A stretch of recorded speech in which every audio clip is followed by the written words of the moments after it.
Shalom, shalom. Alors, bienvenue encore cet après-midi.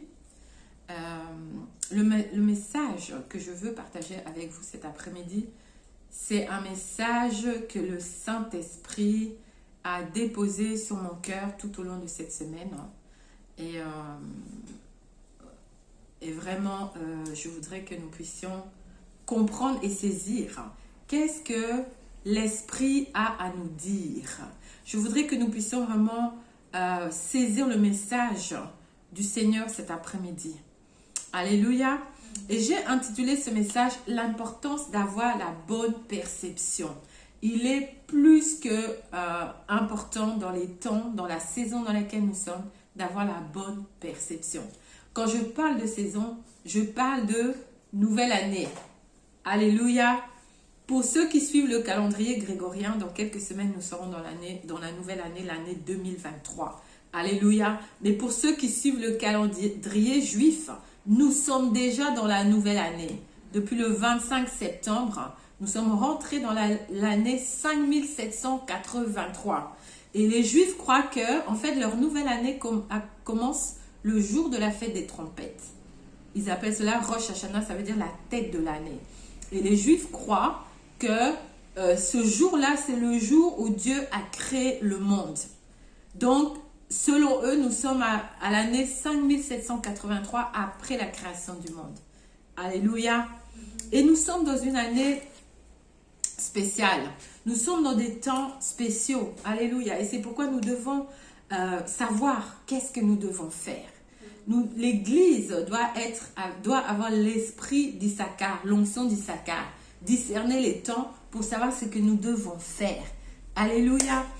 Et donc, le Saint-Esprit vraiment a déposé ce message-là sur mon cœur, que nous devons faire attention sur quoi nous sommes en train de nous focaliser. J'aimerais dire à quelqu'un cet après-midi, sur quoi est-ce que tu es en train de te focaliser? Parce qu'il est très facile dans les temps dans lesquels nous sommes, avec tout ce que le monde est en train de traverser, que nous puissions nous focaliser sur les mauvaises choses. Alléluia. Il est possible que nous puissions nous focaliser seulement sur ce que l'ennemi est en train de faire.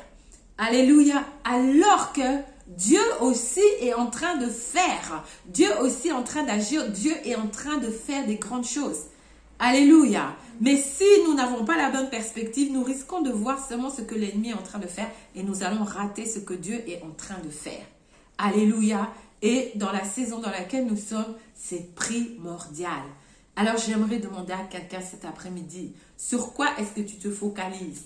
Alléluia. Qu'est-ce que tu vois? Alléluia. La vision est très importante dans les temps dans lesquels nous sommes. La perspective des choses. Sous quelle perspective es-tu en train de voir les choses? Alléluia. Et pour cela, nous allons voir un exemple dans la Bible. Nous allons voir le peuple d'Israël.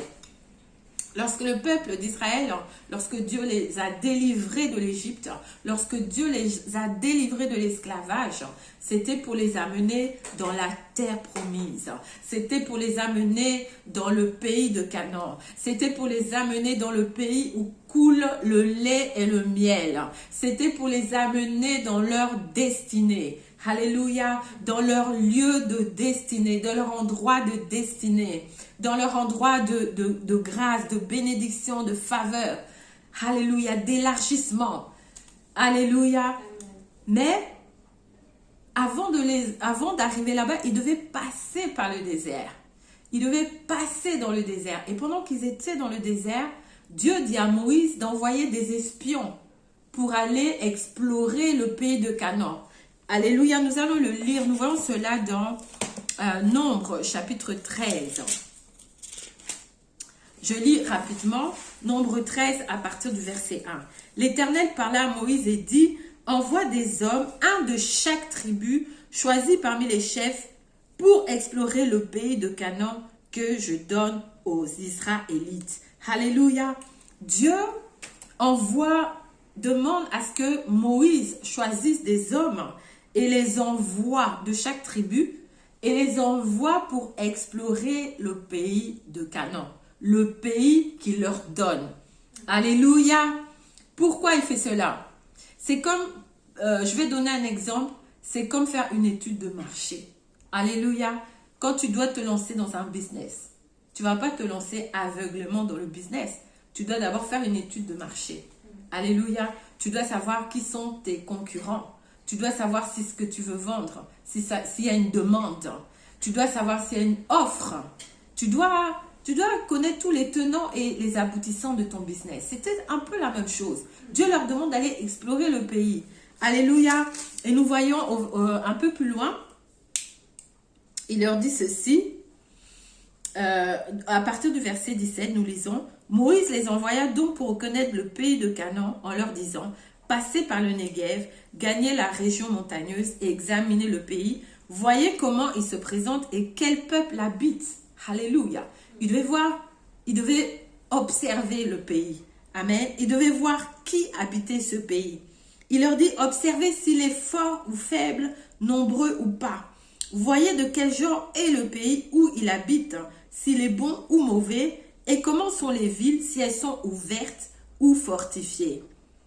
La terre est-elle fertile ou pauvre, y trouve-t-on des arbres ou non? Ayez du courage et rapportez des fruits du pays. Amen. Donc Dieu les envoie pour explorer ce pays. Est-ce que Dieu ne savait pas comment était ce pays? Dieu leur avait déjà dit, je vous ai donné ce pays. Alléluia. Mais maintenant que je suis en train de lire cela, ce que l'Esprit de Dieu est en train de me dire, c'est que Dieu voulait faire un tri. Alléluia. Ce n'est pas tout le monde qui devait rentrer dans Canaan. Ce n'est pas tout le monde qui devait saisir les promesses. Alléluia. Dieu voulait voir certains traits spécifiques dans les gens qui allaient prendre cette terre. Alléluia. Donc, il fallait écarter tout ce qui était incrédule. Il fallait écarter tout ce qui n'avait pas la bonne perspective, tout ce qui n'avait pas la bonne vision. Alléluia. Et nous le voyons. Quand ils reviennent de l'exploration après 40 jours, qu'est-ce qui se passe? Ils font un rapport. Alléluia. Et le rapport qu'ils font amène tout le peuple d'Israël à se lamenter. Alléluia. Lisons un peu ce qu'ils disent. Nous voyons cela dans Nombre 14 du verset 6 à 9. Non, qu'est-ce que je dis? Nous sommes toujours dans Nombre 13. Alléluia, à partir du verset 25. Au bout de 40 jours, ils furent de retour de leur exploration du pays. Ils vinrent trouver Moïse et Aaron et toute la communauté des Israélites dans le désert de Paran à Kadesh. Ils leur rendirent compte de leur expédition et leur montrèrent les fruits du pays. Voici le rapport qu'ils firent à Moïse. Nous sommes arrivés dans le pays où tu nous as envoyés. Oui, c'est vraiment un pays ruisselant de lait et de miel. Et en voici les fruits. Seulement le peuple qui l'habite est terriblement fort. Les villes sont d'immenses forteresses. Et nous avons même vu des descendants d'Anak. Alléluia, les descendants d'Anak, c'était des géants. Alléluia, c'était les descendants des Néphilim. Alléluia, vous vous souvenez l'histoire dans la Bible, dans Genèse au chapitre 6, la Bible nous dit que lorsque les fils de Dieu ont vu que les filles des hommes étaient belles, ils ont commencé à s'accoupler avec ces filles-là. Ils ont eu des enfants avec ces filles-là qui ont donné naissance à des géants. Alléluia. La raison pour laquelle Dieu avait envoyé le déluge, c'était pour détruire toute cette race hybride. Alléluia, qui remplissait la terre et qui menaçait la descendance, la postérité de la femme. Alléluia. Donc, ces descendants de Néphilim se trouvaient là-bas dans la terre promise. Les Amalécites occupent la région du Néguez, les Hittites, les Yébousiens et les Amoréens tiennent la montagne et les Cananéens occupent le littoral de la Méditerranée et toute la vallée du Jourdain. Alors, Caleb essaya de faire taire le peuple qui commençait à s'en prendre à Moïse. Il lui dit, allons-y, faisons la conquête de ce pays car nous en sommes vraiment capables. Mais les hommes qui l'avaient accompagné disaient, nous ne sommes pas en mesure d'attaquer ce peuple car il est plus fort que nous. Puis ils se mirent à décrier le pays qu'ils avaient exploré devant les Israélites en disant, le pays que nous avons parcouru et exploré est une terre qui consume ses habitants. Quant à la population que nous y avons vue, ce sont tous des gens très grands. Nous y avons même vu des géants, des descendants d'Anak, de cette race de géants. À côté d'eux, nous avions l'impression d'être comme des sauterelles. Et c'est bien l'effet que nous leur faisions. Alléluia. Ici, nous voyons deux catégories de personnes. Deux visions. Deux perceptions. Alléluia. Et j'aimerais poser encore la question à quelqu'un cet après-midi. Qu'est-ce que tu vois? Alléluia. Est-ce que ce que tu vois, c'est seulement ce qui se passe de mauvais dans le monde? Est-ce que tu es capable de voir les choses que Dieu est en train de faire au milieu des menaces, au milieu de la guerre, au milieu de la crise économique? Alléluia. Au milieu de la pénurie de gaz, la pénurie d'électricité. Est-ce que tu es capable de voir au-delà de ça et de voir ce que Dieu est en train de faire? Alléluia. Ici, nous voyons deux catégories d'hommes. Il y a ceux qui ont vu les géants. Il y a ceux qui ont vu les obstacles, les impossibilités. Mais à côté de cela, il y a eu Caleb et Josué qui ont eu une autre perception. Alléluia. Ils ont dit non, nous sommes capables de prendre ce pays. Nous voyons même plus loin encore. Qu'est-ce qu'ils disent? C'est dans Nombre 14. Le pays que nous avons parcouru et exploré est un excellent pays. Les uns disent, le pays que nous avons parcouru est un pays qui dévore ses habitants, c'est-à-dire un pays où on ne pourra pas vivre. Alléluia. Mais l'autre catégorie dit non, ce pays est un pays, alléluia, excellent. Amen. Alléluia. Deux perceptions différentes, deux visions différentes des choses. Et j'aimerais dire à quelqu'un cet après-midi, dans les temps dans lesquels nous sommes, il est important que nous puissions avoir la bonne perspective. Dans les temps dans lesquels nous sommes, il est important que nous puissions voir ce que Dieu veut que nous voyions. Alléluia. Si nous ne voyons pas ce que Dieu veut que nous voyions et si nous nous focalisons sur les mauvaises choses, nous risquons de rater ce que Dieu est en train de faire. Alléluia. Si vous lisez Nombre 13 et Nombre 14, vous verrez que ces hommes, Dieu n'a pas permis qu'ils continuent à vivre. Ils sont morts dans le désert. Ils ne sont jamais entrés dans la terre promise. Les deux seuls qui sont rentrés dans la terre promise, c'est Josué et Caleb. Pourquoi? Parce qu'ils ont eu la bonne perception, parce qu'ils ont eu la bonne vision. Alléluia. J'aimerais rappeler à quelqu'un cet après-midi, si tu n'as pas la bonne perception dans les temps dans lesquels nous sommes, tu risques de passer à côté du mouvement de Dieu. Tu risques de passer à côté de ce que Dieu veut faire dans ta vie. Tu risques de passer à côté de ce que Dieu veut manifester dans ta vie. Alléluia, tu risques de ne jamais rentrer dans les promesses de Dieu qui sont sur ta vie, dans les prophéties que Dieu a sur ta vie. C'est pourquoi je voudrais dire à quelqu'un de changer sa perception. Alléluia. La Bible dit que nous sommes dans le monde, mais nous ne sommes pas du monde. Nous ne devons pas marcher selon la chair, mais selon l'esprit. Alléluia. Nous devons marcher par l'esprit et voir par l'esprit. Alléluia, je prie cet après-midi qu'un esprit de sagesse et de révélation. Je prie que Dieu illumine les yeux de vos cœurs, afin que vous puissiez voir ce que Dieu veut que vous puissiez voir, afin que vous ayez la bonne perception et la bonne vision. Alléluia. Amen. La deuxième chose que je voudrais dire, c'est, je voudrais parler de l'importance de voir ce que le Père fait. Alléluia. Lorsque nous n'avons pas le bon focus, nous ne verrons pas ce que le Père est en train de faire. Alléluia. Dans Jean au chapitre 5, lisons ce que Jésus a dit alors qu'il venait de guérir un impotent à la piscine de Bethesda. Alléluia. Voici ce que Jésus déclare à tous les pharisiens, les accusateurs qui l'ont accusé d'avoir guéri quelqu'un le jour du sabbat. Qu'est-ce que Jésus leur dit dans Jean 5 au verset 17? Il leur dit, mon Père est à l'œuvre jusqu'à présent et moi aussi je suis à l'œuvre. Alléluia. Et qu'est-ce qu'il dit plus loin? Il dit, vraiment je vous l'assure, le Fils ne peut rien faire de sa propre initiative. Il agit seulement d'après ce qu'il voit faire au Père. Tout ce que fait le Père, le Fils le fait également. Car le Père aime le Fils et lui montre tout ce qu'il fait. Il lui montrera même des œuvres plus grandes que toutes celles que vous avez vues jusqu'à présent et vous en serez stupéfaits. Dans cette saison, il est important d'avoir la capacité de voir ce que le Père fait. Alléluia. Jésus ne faisait rien de sa propre initiative. Mais Jésus, il faisait ce qu'il voyait le Père faire. Alléluia. J'aimerais poser la question à quelqu'un cet après-midi. Est-ce que tu vois ce que le Père est en train de faire? Alléluia. Est-ce que tu vois en esprit? Alléluia. Est-ce que tu comprends ce que le Père est sur le point de faire? Et est-ce que tu peux rentrer dans ce que le Père veut faire? Alléluia.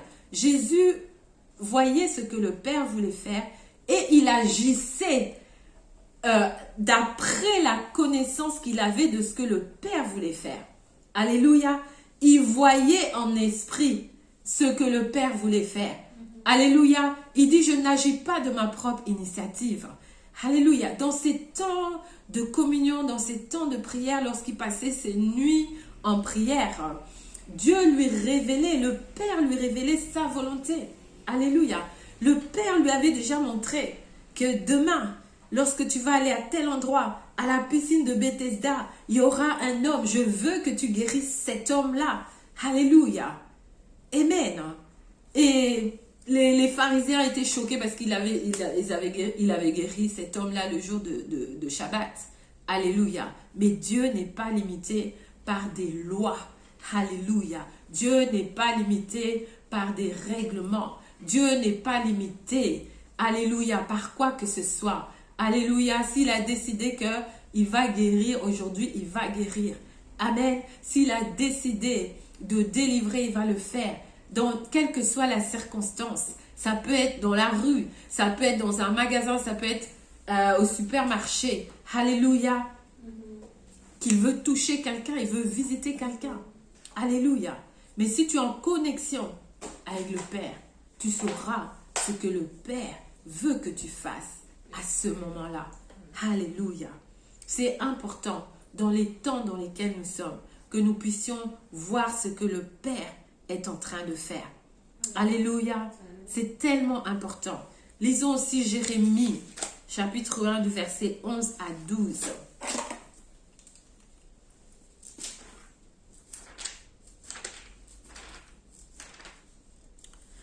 Jérémie 1, du verset 11 à 12. Alléluia. Alors que Dieu vient de parler à Jérémie de son appel, Dieu lui demande, l'Éternel m'adressa encore la parole en ces termes, que vois-tu, Jérémie? Je répondis, je vois une branche d'amandier. Dieu lui répond, tu as bien vu, me dit l'Éternel. Eh bien, je veille sur ma parole pour accomplir ce que j'ai dit. Alléluia. Mais je vais vous lire la version de la Bible Martin, qui pour moi est la meilleure traduction. Alléluia, ça ressemble à la traduction en anglais. Il dit, qu'est-ce que Dieu lui dit lorsque Jérémie lui dit qu'il voit une branche d'amandier? Dieu lui dit, tu as bien vu, car je me hâte d'exécuter ma parole. Alléluia. Lorsque Dieu demande à Jérémie, qu'est-ce que tu vois? Jérémie lui dit, je vois une branche d'amandier. Amen. Qu'est-ce que la branche d'amandier représente? L'amandier, c'est l'arbre fruitier qui est le premier à avoir des fleurs. Il a des fleurs déjà au mois de janvier. Alléluia. Donc, ça parle de rapidité. Alléluia. Et Dieu lui dit, tu as bien vu. Parce qu'il a vu ce que le Père voulait faire. Alléluia. Le Père voulait exécuter sa parole. Le Père voulait exécuter la parole qu'il avait déclarée en ce qui concerne Jérusalem et son peuple. Alléluia. Donc Dieu lui dit, tu as bien vu. Alléluia. Il est important d'avoir la bonne vision.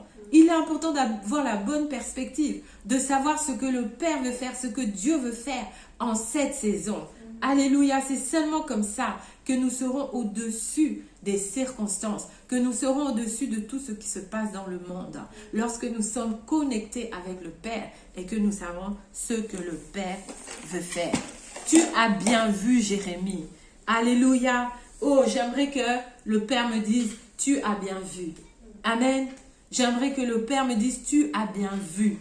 Il est important d'avoir la bonne vision. Il est important d'avoir la bonne perception des choses en ce moment.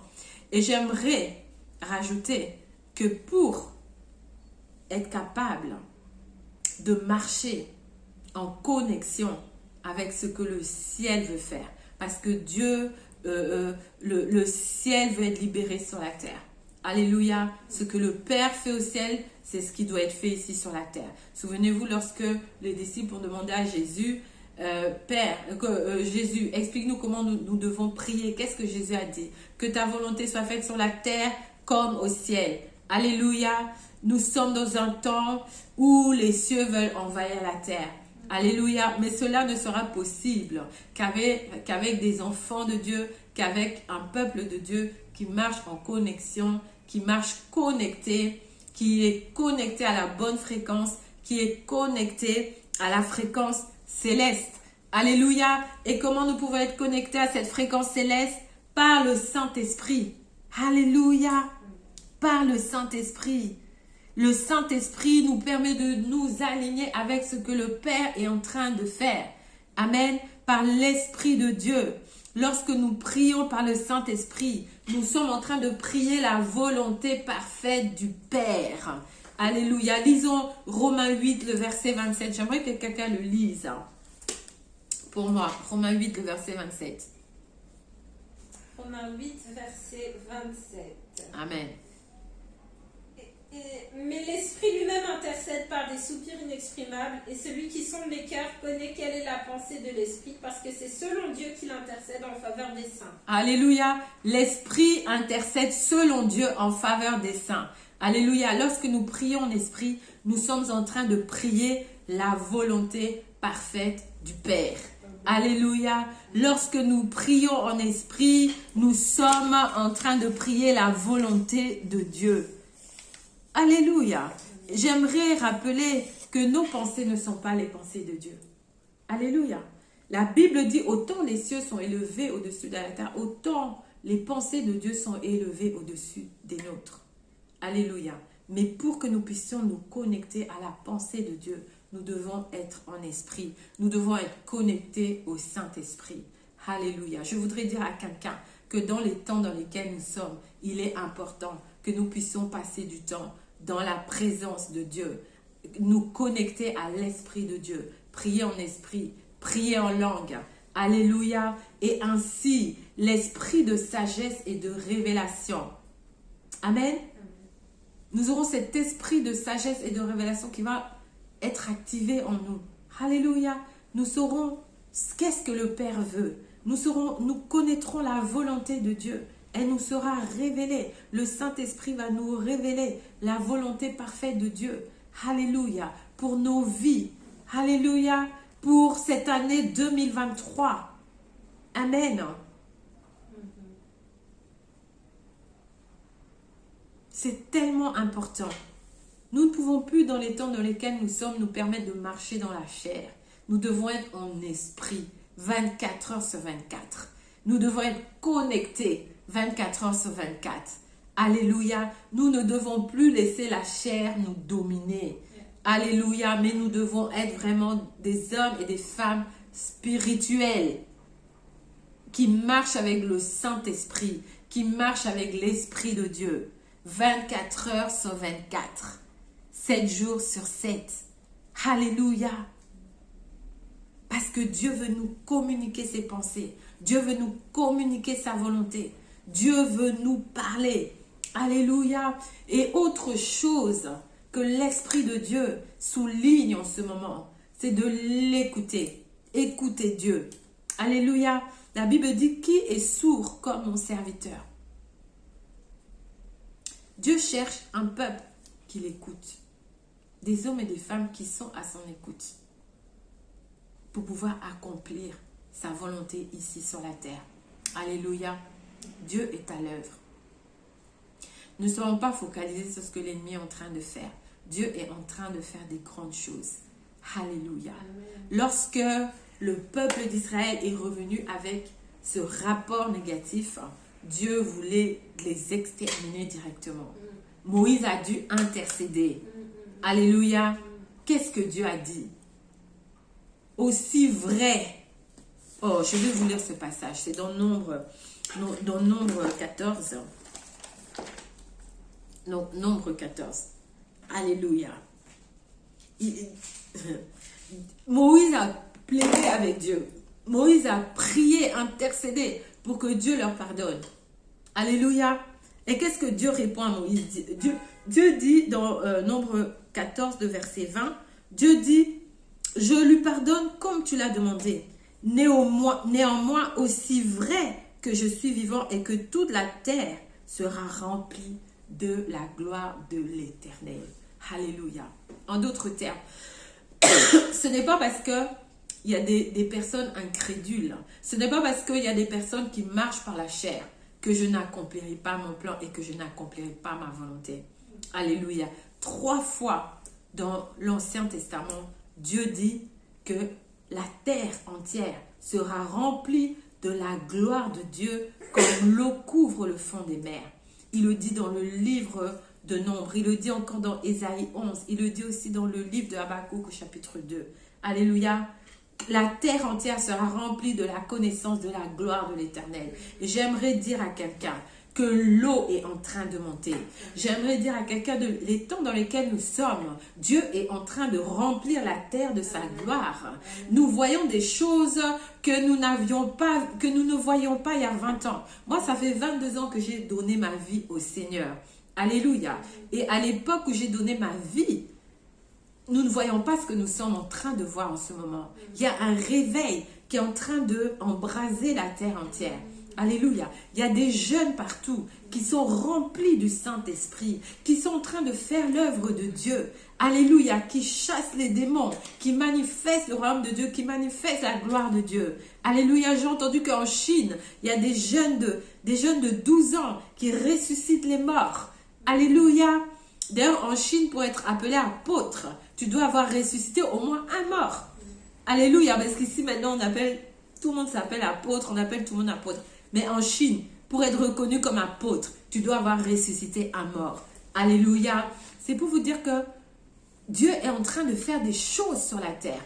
Et nous ne devons pas nous focaliser sur ce que l'ennemi est en train de faire. Oh, c'est vrai. L'esprit de l'antéchrist, le gouvernement mondial, toutes ces choses-là. Mais nous devons nous focaliser sur ce que Dieu est en train de faire. Parce que Dieu est sur le point de faire encore de plus grandes choses. Alléluia. Il dit, des plus grandes choses que j'ai fait, vous allez le faire. Alléluia. L'année 2023, c'est une année glorieuse. Alléluia. L'année 2023, c'est une année de gloire. C'est une année où Dieu va manifester sa gloire. Mais pour cela, Dieu demande à ce que nous soyons connectés. Dieu nous veut dans la consécration. Dieu nous veut vraiment qu'on éloigne de nous toutes sortes de distractions et que nous soyons connectés, que nous ayons la bonne vision et la bonne perspective. Que nous ne soyons pas focalisés sur les mauvaises choses, mais que nous soyons focalisés sur ce que Dieu est en train de faire. Si nous voulons avoir part à ce mouvement-là de Dieu, si nous voulons avoir part à ce que Dieu est en train de faire sur la terre, nous devons être focalisés sur lui. Alléluia. Nous devons savoir ce que le Père fait et entrer dans le mouvement du Père. Alléluia. Faire ce que le Père est en train de faire.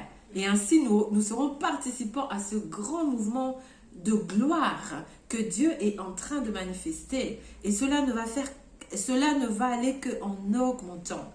Alléluia. La gloire que nous avons vue en 2022, ce n'est rien comparé à la gloire que nous allons voir en 2023. Alléluia. Ici, je voudrais parler au ministre de Dieu. Si vous avez vu la gloire de Dieu dans vos réunions en 2022, ce que vous allez voir en 2023, c'est plus que ce que vous avez vu en 2022.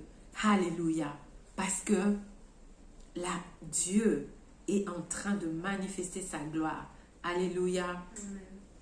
La terre sera remplie de la connaissance de la gloire de l'Éternel comme l'eau couvre le fond des mers. Alléluia. Oh, vraiment, j'aimerais que quelqu'un prie avec moi cet après-midi. Nous allons prier. Amen. Demande au Seigneur de te donner la bonne perspective. Demande au Seigneur de d'ôter tes yeux. Si tu te focalisais sur les mauvaises choses, demande au Seigneur d'ôter tes yeux de ces mauvaises choses-là et que tu puisses maintenant te focaliser sur ce que lui est en train de faire. Demande au Seigneur de t'ouvrir les yeux. Alléluia. Ouvre mes yeux afin que je puisse voir.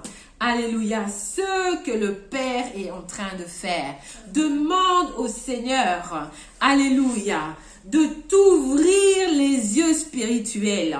Demande au Seigneur de te montrer, alléluia, ce qu'il est en train de faire et ce qu'il veut faire dans cette année 2023. Dis au Seigneur que tu ne veux pas être juste un spectateur, alléluia, mais que tu veux avoir part à ce mouvement de Dieu qui est en train de se manifester sur la terre tout entière. Alléluia. Amen. Élevons nos voix et prions. Alléluia. Seigneur, ouvre mes yeux. Seigneur, éloigne, Seigneur, de mes yeux tout ce que je ne dois pas voir. Seigneur, que je sois focalisé sur ce que tu veux que je vois. Seigneur, ouvre mes yeux sur ce que tu es en train de faire dans ces temps dans lesquels nous sommes.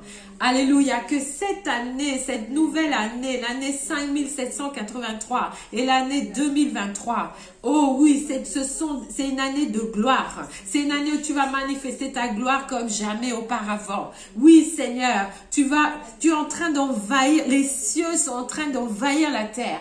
Alléluia, partout dans le monde, tu veux manifester ta gloire comme jamais auparavant. Seigneur, oh, éloigne mes yeux de toute distraction, éloigne mes yeux de tout ce que je ne dois pas regarder et que je puisse voir, alléluia, ce que tu es en train de faire. Alléluia. Que je ne sois pas comme ces Israélites qui sont morts dans le désert, qui n'ont jamais vu l'accomplissement des promesses de Dieu. Alléluia. Mais que je sois comme Josué et Caleb. Alléluia. Qui sont rentrés dans Canaan, qui ont touché les promesses, qui ont vu les promesses, qui ont vu la gloire de Dieu. Alléluia. Amen. Amen. Je vais demander à quelqu'un de prier. Père éternel, merci pour cette parole, Seigneur. Merci de nous avoir parlé. Seigneur, nous prions que tu puisses rétablir notre vision, Seigneur. Tu as dit que tu es venu afin que ceux qui ne voient pas puissent voir. Alléluia. Afin que les aveugles puissent voir. Nous te demandons le rétablissement de notre vision, Seigneur. Et que que tu puisses dire, comme à Jérémie, Seigneur, que tu puisses nous dire tu as bien vu, Seigneur. Alléluia. Établis notre vision, Père éternel. Nous te le demandons. Donne-nous d'être focalisés sur ce que tu es en train de faire, Seigneur. Que nous puissions dire comme Jésus, que nous faisons ce que nous voyons te faire. Que nous voyons ce que tu fais au nom de Jésus. Amen. Amen, amen. Notre vision dans ces temps est importante. Alléluia. Notre performance, ce que nous allons faire, dépendra de la vision que nous avons. Alléluia. Que Dieu vous bénisse, que Dieu vous fortifie. Et nous allons nous retrouver dimanche prochain. Et dimanche prochain, je partagerai avec vous ce que le Seigneur m'a dit pour cette année. L'année 5783 et l'année 2023. Alléluia. Vous ne voulez pas rater ça.